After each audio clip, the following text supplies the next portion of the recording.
Hey guys, so I have a hypothesis about the reason for the prevalence of monogamy. Why is there monogamy? And the first thing I'd like to mention is J.D. Unwin's work, Sex and Culture, from the 1930s. J.D. Unwin was a scholar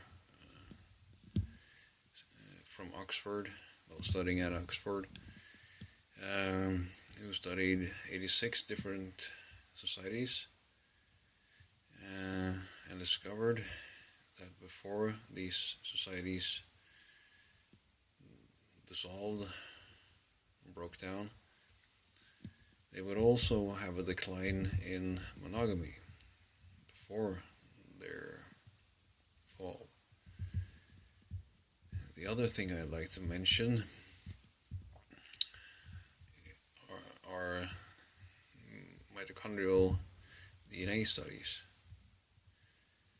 And by mathematical analysis of the variability of mitochondrial DNA, one can estimate the ratio of women to men who procreated in ancient times, meaning tens of thousands of years back, and continuously up till now. And it turns out that back in the Stone Age, there were about 2 to 3 times, between 2 and 3 times as many women as men who procreated, meaning that most men would not have any kids, and most women would have kids.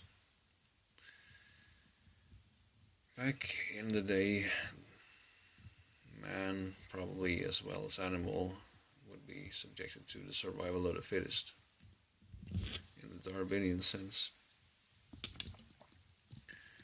And the best men, meaning the best fit men, the most well-adapted men, would have the most women, as to spread the genes, the best genes, the most.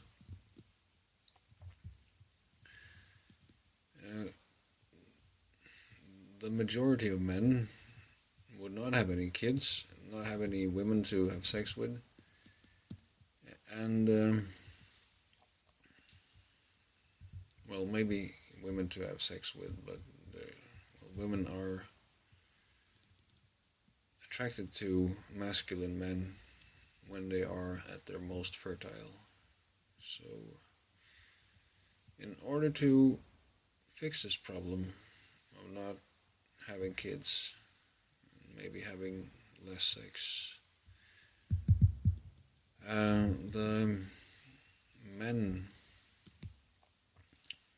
who were not as fit could come together and cooperate to wrest the women from the most adapted men who would have most of the women.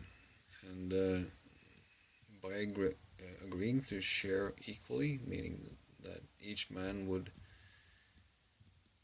get one woman each, then they could push this through in the name of equality.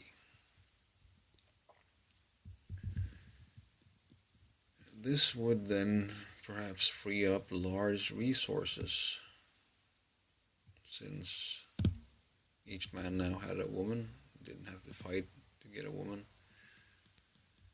and this surplus energy could perhaps be used to build civilization.